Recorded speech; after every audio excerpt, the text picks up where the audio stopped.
দীর্ঘ 22 বছর আমি মরুভূমির মতো একটা শুকনা রাজ্যে বসবাস করেছি।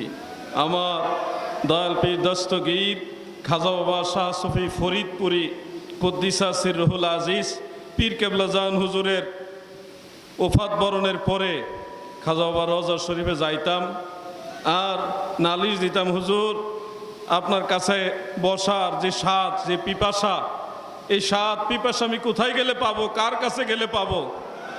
এখনকার জামানায় সে মহান সাধক আমি কোথায় গেলে পাবো?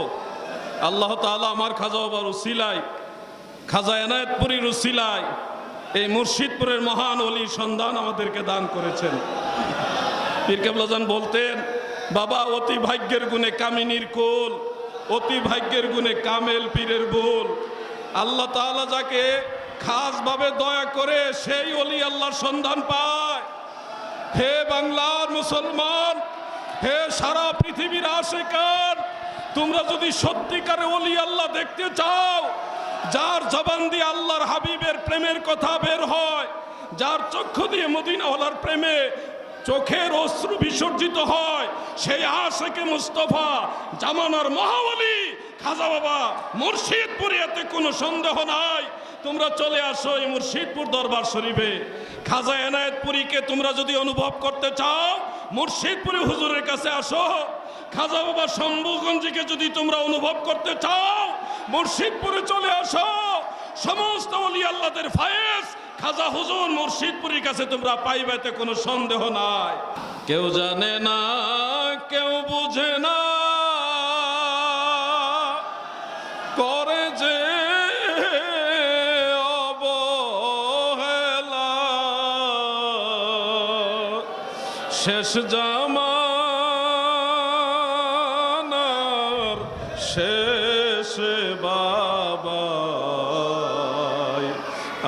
আইলেন গো সন্ধ্যা বেলা, শেষ জামানার শেষে বাবা আইলেন গো সন্ধ্যা বেলা। দেখনা ফরিদ করিল দান, অমূল্য চক্ষুরতন, বাদশাহ ইব্রাহিম সারিয়া দিল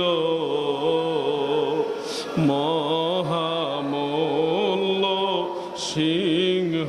সিংহাসন, করিল কামেল খুশি,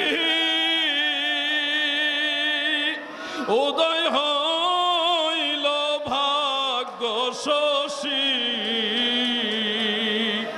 আরে অক্ষয় প্রীতি তাদের, দেখ না